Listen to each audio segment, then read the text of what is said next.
estão chegando. Os portugueses estão chegando. Acalme-se, Azevedo. Van Beck chegará a qualquer momento e você voltará para casa são e salvo. E com uma pequena fortuna na algibeira. Me acalmar. Como posso me acalmar? Você tem ideia do que vai acontecer comigo se os portugueses souberem que estou ao lado do inimigo? Você devia ter pensado nisso quando decidiu lucrar com a Companhia das Índias, em vez de ficar do lado dos seus patrícios. Agora é tarde. Onde eu estava com a cabeça? Que tipo de português que eu sou? Você quer mesmo saber? Do tipo traidor. Mas se servir de consolo, qualquer um com metade das suas dívidas trocaria muito fácil a pátria pelo dinheiro. Tu sabes bem das minhas dívidas, né, Simão? Oh, bom dia. Você fala como se eu gostasse de vê-lo nessa situação. Eu tenho fé que a partir de hoje você começa a acertar as suas finanças. Depois é uma questão de tempo para me pagar os 15.000 florins. Não foi apenas pelas dívidas que me meti nessa embrulhada com os holandeses. Na verdade, eu achava que os portugueses jamais seriam capazes de vencer essa luta. Agora vejo que os holandeses é que não conseguirão vencê-la. Eles estão chegando. Os portugueses estão chegando. Não há o que temer, meu caro.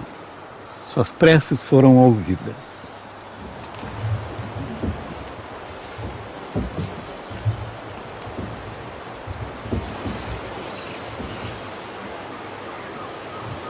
Com 1580, a união dinástica entre Portugal e Espanha, com a chamada União Ibérica ou período filipino, a situação, a conjuntura mudou totalmente. E os antigos aliados de Portugal, que eram três estados fundamentais do ponto de vista atlântico e marítimo, a Inglaterra, em primeiro lugar, a mais antiga, a Holanda e a França passaram para o bloco oposto, ou seja, eram inimigos. O Nordeste do Brasil era, na época, o principal produtor mundial de açúcar. Originalmente, a Companhia das Índias Ocidentais tinha tido o projeto de ocupar a Bahia e Pernambuco. De modo que aí é que está. A Bahia era a sede da América Portuguesa, mas o Pernambuco é que era o centro realmente de mais expressão de produção açucareira. Porque os holandeses tinham planejado uma estratégia para conquistar o Nordeste completamente descabida, completamente falsa. Eles tinham pensado que bastava bloquear, era uma mistura de guerra de sítio e de guerra naval, de bloqueio naval. Porque nisso era que a Holanda era forte e experiente na Europa. Eles tomaram Olinda, tomaram Recife e não aconteceu nada. Eles ficaram sitiados no Recife durante 2 anos sem se mexerem dali. Eles aí se deram conta da necessidade de mudar a tática, que aquela tática não existia, aquela tática não funcionaria no Brasil. Estabelecidos no Recife, eles também começaram a negociar com os senhores de engenho de toda a área do que é hoje a cidade do Recife. Esses senhores de engenho todos faziam o seguinte negócio com eles. Eles entravam num acordo com os holandeses pelo qual seus engenhos não seriam atacados, em troca do pagamento de um resgate em açúcar. A certa altura, os grandes senhores de engenho que não fugiram para a Bahia se aliaram aos holandeses. Isso foi um fenômeno mais geral, para que não fossem saqueados, né? E os holandeses ofereciam também garantias, acenavam com crédito fácil, acenavam com tolerância religiosa em relação ao catolicismo. Há um colaboracionismo geral a partir daí.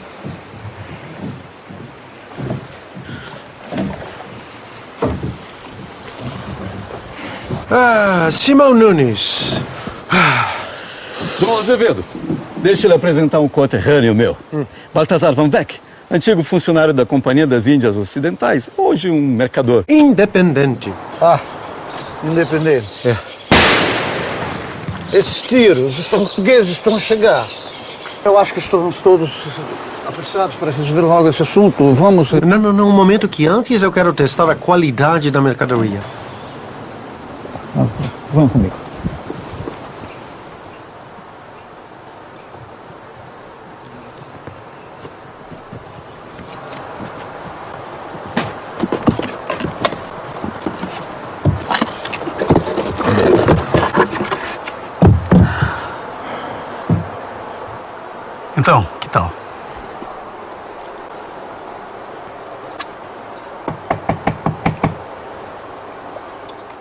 verdadeiramente doce. Carreguem a canoa. Muito cuidado para não molhar as caixas. Desculpem, é que o Simão me avisou muito cedo e eu acabei não tendo tempo de forrar as caixas com as folhas de bananeira, como de costume. Esses tiros, eles estão chegando. Misericórdia, eles estão chegando. Ah, calme-se, homem. Essas escaramuças se dão léguas daqui. Sim. Mas para mim parece que estão a um tiro de arcabuz. Vejo que nunca esteve num campo de batalha. E vocês viram? Lutei com o exército holandês no ataque às fortificações do Cabo Santo Agostinho. Eu sei que na mata fechada os nossos sentidos são facilmente enganados. Um tiro é dado lá. Sentimos que foi cá.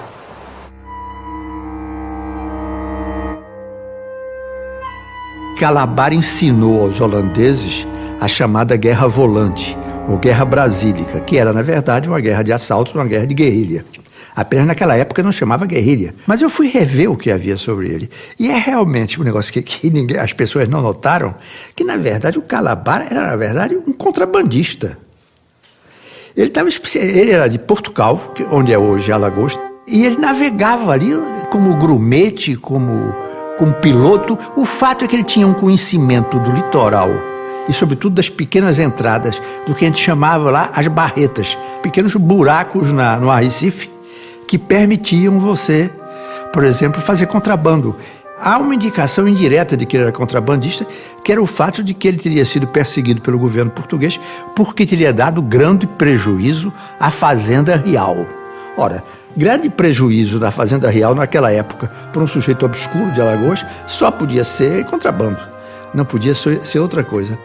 Ele fugiu para o norte da Bahia. Ele soube, provavelmente, aqui já é conjectura, que Martim de Albuquerque tinha dado uma espécie de perdão a todos os sujeitos que tivessem sendo procurados pela justiça, com a condição deles lutarem na guerra contra os holandeses. E nisso ele voltou e, por enquanto, ele não foi incomodado. Ele lutou contra os holandeses os 2 primeiros anos de guerra, entre 1630 e 1632. E, de repente, esse homem resolve bandear-se para os holandeses. E essa deserção coincide exatamente com o começo da guerra do uso de guerrilha contra os luso-brasileiros. Mas as fontes holandesas não vão também admitir que um camarada lá do interior, que era mestiço, provavelmente de branco e de africano, tivesse ensinado tática para os holandeses. Eles não iam admitir uma coisa dessa.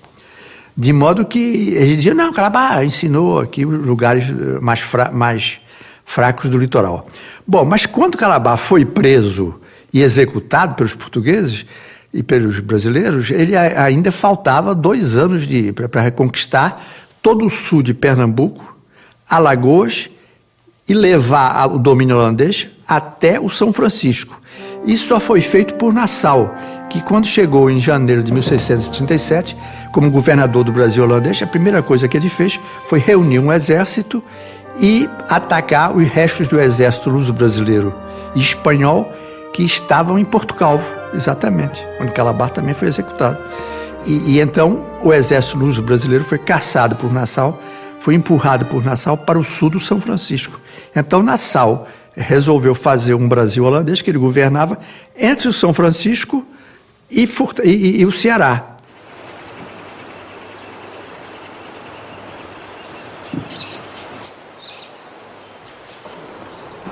Com todas as suas falhas de caráter, me admira o talento português na produção do açúcar. Não é tarefa fácil. Eu que eu diga. Por alguns anos eu fui senhor de engenho. Senhor de engenho? Isso para mim é novidade. Depois de 3 anos no Brasil, eu larguei a companhia. Podia ter ido embora, mas não, eu decidi ficar. Queria enriquecer com açúcar. Então eu adquiri um engenho abandonado por um português. E onde era o engenho? Na freguesia da Muribeca. Havia sido confiscado pela companhia, me custou 30 mil florins. Ainda gastei uns 1000 florins com a reforma. O telhado da casa de pulgar estava destruído. As moeiras estavam preservadas, mas as caldeiras estavam jogadas na mata. Por que jogadas?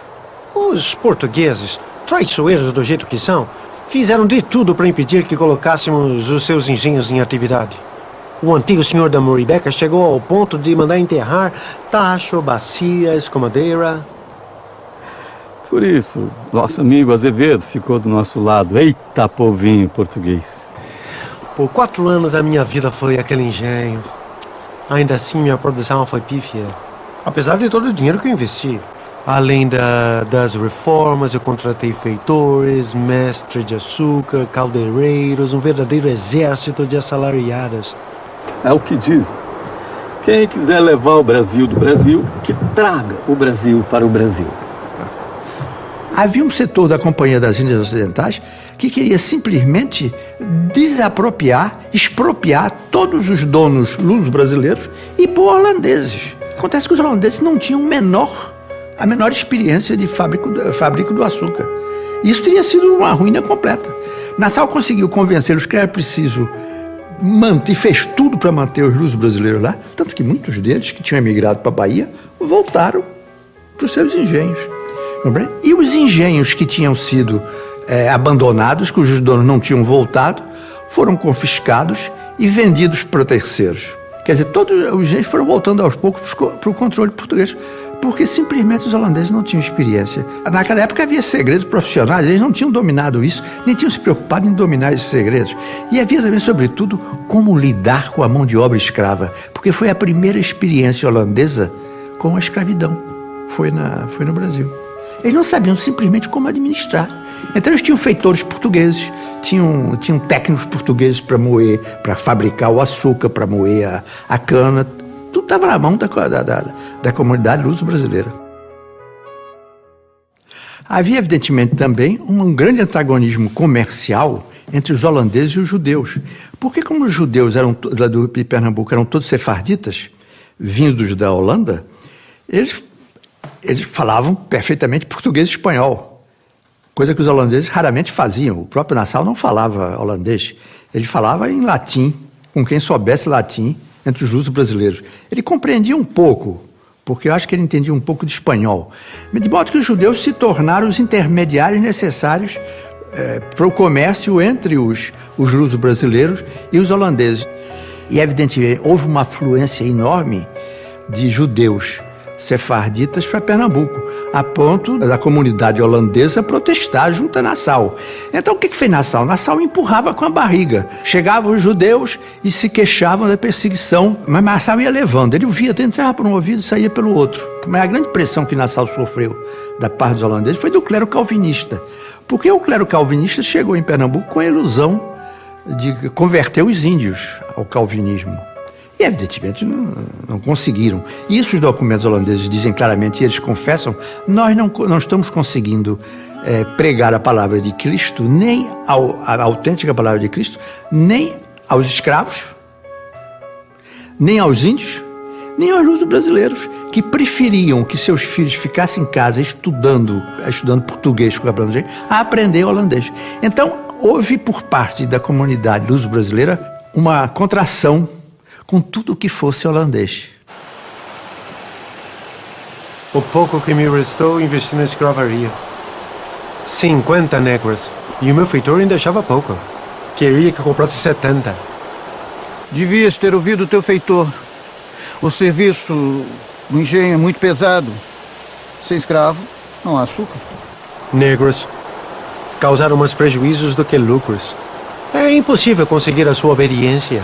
Isso porque a companhia insiste em trazer para o Brasil os negros de Arda, que são um pouco cabeçudos e difíceis de se adaptar ao trabalho. Os da Guiné são um pouco melhores. São limpinhos, inteligentes, especialmente as mulheres, que são muito boas para o trabalho doméstico. Agora, os melhores mesmo são os da Angola. Os da Angola são caros, mas o investimento vale a pena. Eles são muito bons para os serviços mecânicos. E os mulatos, o que você acha? Os mulatos são os patifes, traidores, mas o pouco de sangue branco que eles carregam nas veias lhes garante algum respeito dos seus senhores.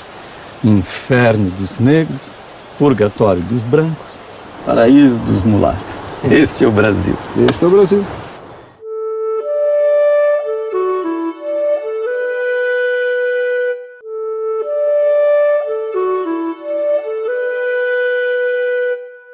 Os holandeses, obviamente, são pioneiros na descoberta da paisagem, na pintura. Aliás, eles vão ser pioneiros também nas representações sobre a intimidade, sobre o interior das casas. E enfim, toda essa corte que Maurício de Nassau traz e, de certa forma, procura constituir à sua volta, os holandeses que, afinal de contas, já estavam acostumados com uma vida, entre aspas, bastante burguesa, cercados de luxos, já tinham navegado muito na Ásia, já estavam por lá. Maurício de Nassau, obviamente, traz esse grupo todo, nós poderíamos chamar intelectual, com pintores, com naturalistas, com astrônomos, né? Justamente para tentar descrever essa paisagem inteiramente nova para aqueles que haviam ficado do outro lado do Atlântico. Então, o que essa paisagem revela? Primeiro, eu diria que um interesse que se coaduna com um certo modismo que havia se instalado na Europa em torno das chamadas raridades. Essa expressão raridade justamente definia tudo aquilo que não estava no cotidiano do europeu. Daí a ênfase muito grande na pintura, por exemplo, de todas as nossas frutas, leguminosas, árvores, animais, muitas vezes até um pouco imaginários, né? Escapam um pouco à sua conformação natural. Quer dizer, é um momento em que o mundo está sendo descoberto. É preciso fazer uma espécie de amplo catálogo, não é? Dessas maravilhas que vão sendo pouco a pouco desveladas ao europeu que toma o seu barco e que vai de encontro a esse outro totalmente desconhecido. É preciso informar aqueles que estão na Europa sobre esse outro, sobre esse universo desconhecido. O que é muito interessante e que não escapa à pintura holandesa é a imensidão dos céus do Brasil, né?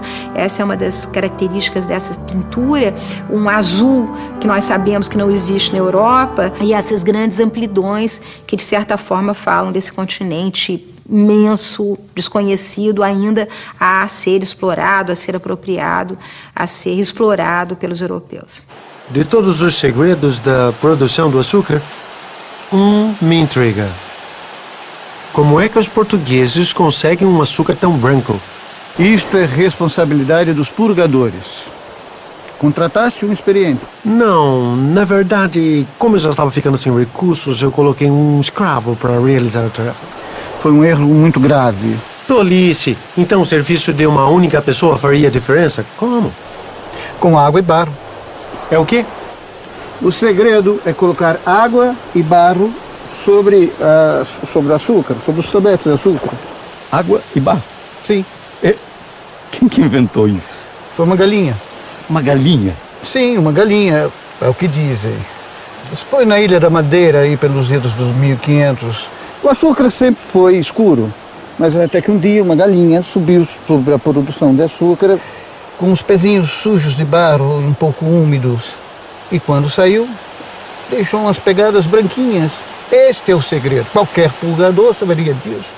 Se não tivesses economizado, terias açúcar branco.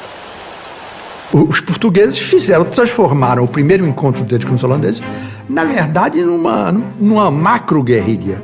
Eles se emboscaram por trás de um tabocal. O tabocal era cana brava, alta. Você podia, muito mais alta do que um homem, eles podiam se emboscar.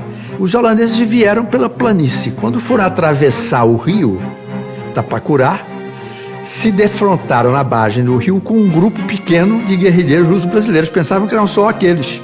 Na verdade, eles tinham sido mandados para atraí-los para a armadilha, porque o grosso da tropa luso-brasileira estava no Tabocal e, sobretudo, na colina lá no alto. Eles caíram na armadilha e foram completamente destroçados. O que o Chito fez? O Chito voltou para o Recife correndo com a tropa e resolveu parar no engenho do Casa Forte, que é um engenho que é um bairro hoje do Recife. E aí foi sitiado pelo exército que tinha acabado de derrotá-lo em Tabocas. E aí eles estiveram dentro da casa grande do engenho, no pátio do engenho e na casa de moagem, na casa de fabrico de açúcar, eles tiveram uma escaramuça violenta que morreu gente que não acabou mais. Inclusive uma boa quantidade de índios que estavam lutando a favor dos holandeses. Então os holandeses recuaram para o Recife.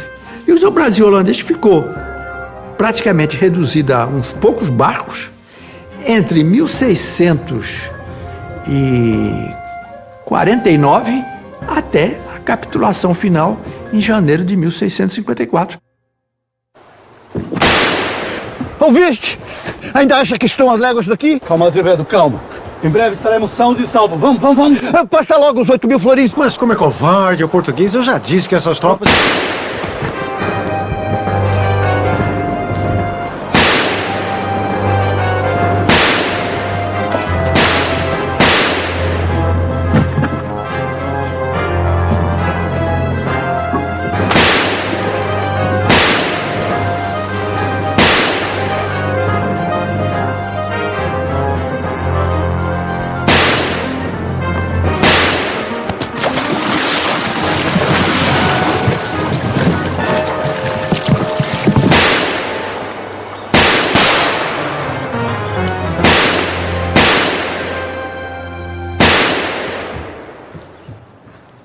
De modo que uma das coisas mais curiosas da história de Pernambuco no período colonial é esse.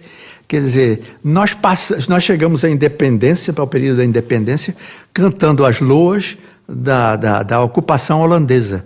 Mas, na verdade, as classes dominantes, as classes dirigentes luso-brasileiras do período holandês se fecharam culturalmente a tudo que fosse holandês. Primeiro, porque eram sujeitos procedentes de uma fé herética, como era o calvinismo, de uma língua estranhíssima e incompreensível, e de uma república, porque é preciso entender que na época havia o príncipe de Orange, claro, mas o príncipe de Orange era apenas um capitão, geral e um almirante geral dos Países Baixos, mas a Holanda era uma república na época. Quer dizer, todo mundo se retirou para seus engenhos, ali você continuou como a viver nos velhos tempos, mas você tinha com o Recife, que era a sede da heresia, você tinha, e do domínio estrangeiro, você tinha o mínimo de contactos possível.